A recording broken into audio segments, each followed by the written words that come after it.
மத்தேயு நற்செய்தி 7ஆம் அதிகாரம். பிறர் குற்றவாளிகள் என தீர்ப்பு அளிக்காதீர்கள், அப்போதுதான் நீங்களும் தீர்ப்புக்கு உள்ளாக மாட்டீர்கள். நீங்கள் அளிக்கும் தீர்ப்பையே நீங்களும் பெறுவீர்கள். நீங்கள் எந்த அளவையால் அளக்கிறீர்களோ அதே அளவையாலே உங்களுக்கும் அளக்கப்படும். உங்கள் கண்ணில் இருக்கும் மரக்கட்டையை பார்க்காமல் உங்கள் சகோதரர் அல்லது சகோதரியின் கண்ணில் இருக்கும் துரும்பை நீங்கள் கூர்ந்து கவனிப்பதேன்?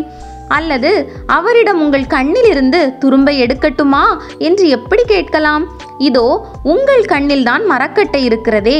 வெளிவேடக்காரரே, முதலில் உங்கள் கண்ணிலிருந்து மரக்கட்டையை எடுத்தெறியுங்கள். அதன்பின் உங்கள் சகோதரர் அல்லது சகோதரியின் கண்ணிலிருந்து துரும்பை எடுக்க உங்களுக்கு தெளிவாய் கண் தெரியும். தூய்மையானது எதையும் நாய்களுக்கு கொடுக்க வேண்டாம், அவை திருப்பி உங்களை கடித்து குதறும். மேலும் உங்கள் முத்துக்களை பன்றிகள் முன் எறிய வேண்டாம், எறிந்தால் அவை தங்கள் கால்களால் அவற்றை மிதித்துவிடும். கேளுங்கள், உங்களுக்கு கொடுக்கப்படும். தேடுங்கள், நீங்கள் கண்டடைவீர்கள். தட்டுங்கள், உங்களுக்கு திறக்கப்படும். ஏனெனில் கேட்போர் எல்லோரும் பெற்றுக்கொள்கின்றனர், தேடுவோர் கண்டடைகின்றனர், தட்டுவோருக்கு திறக்கப்படும். உங்களுள் எவராவது ஒருவர் அப்பத்தை கேட்கும் தம் பிள்ளைக்கு கல்லை கொடுப்பாரா?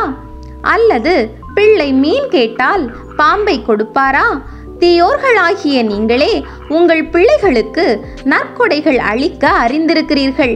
அப்படியானால் விண்ணுலகில் உள்ள உங்கள் தந்தை தம்மிடம் கேட்போருக்கு இன்னும் மிகுதியாக நன்மைகள் அளிப்பார் அல்லவா?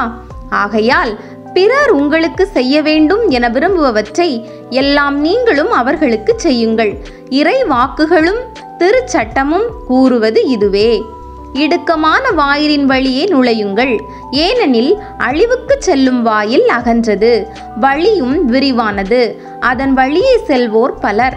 வாழ்வுக்கு செல்லும் வாயில் மிகவும் இடுக்கமானது, வழியும் மிக குறுகலானது, இதை கண்டுபிடிப்போர் சிலரே. போலி இறைவாக்கினரை குறித்து எச்சரிக்கையாயிருங்கள். ஆட்டுத்தோலை போர்த்தி கொண்டு உங்களிடம் வருகின்றனர், ஆனால் உள்ளேயோ அவர்கள் கொள்ளையிட்டு தின்னும் ஓநாய்கள். அவர்களின் செயல்களை கொண்டே அவர்கள் யாரென்று அறிந்து கொள்வீர்கள். முட்செடிகளில் திராட்சை பழங்களையோ முட்பூண்டுகளில் அத்திப்பழங்களையோ பறிக்க முடியுமா? நல்ல மரமெல்லாம் நல்ல கனிகளை கொடுக்கும், கெட்ட மரம் நச்சு கனிகளை கொடுக்கும். நல்ல மரம் நச்சு கனிகளை கொடுக்க இயலாது, கெட்ட மரமும் நல்ல கனிகளை கொடுக்க இயலாது. நல்ல கனி கொடாத மரமெல்லாம் வெட்டுண்டு நெருப்பில் எரியப்படும். இவ்வாறு போலி இறைவாக்கினர் யாரென அவர்களுடைய செயல்களை கொண்டே இனங்கண்டு கொள்வீர்கள். என்னை நோக்கி ஆண்டவரே ஆண்டவரே என சொல்பவரெல்லாம் விண்ணரசுக்குள் செல்வதில்லை, மாறாக விண்ணுலகில் உள்ள என் தந்தையின் திருவுள்ளத்தின்படி செயல்படுபவரே செல்வர். அந்நாளில் பலர் என்னை நோக்கி ஆண்டவரே ஆண்டவரே, உம் பெயரால் நாங்கள் இறைவாக்கு உரைக்கவில்லையா? உம் பெயரால் பேய்களை ஓட்டவில்லையா?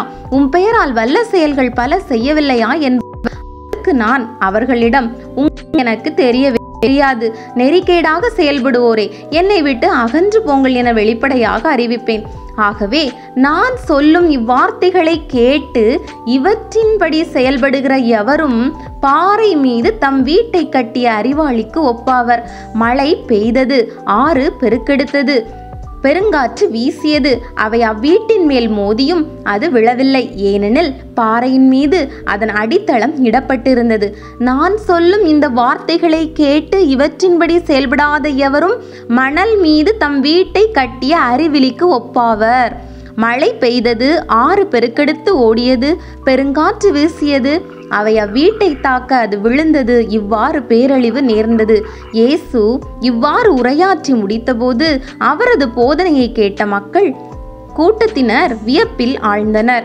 ஏனெனில் அவர்கள் தம் மறைநூல் அறிஞரை போலன்றி அதிகாரத்தோடு அவர்களுக்கு அவர் கற்பித்தார்.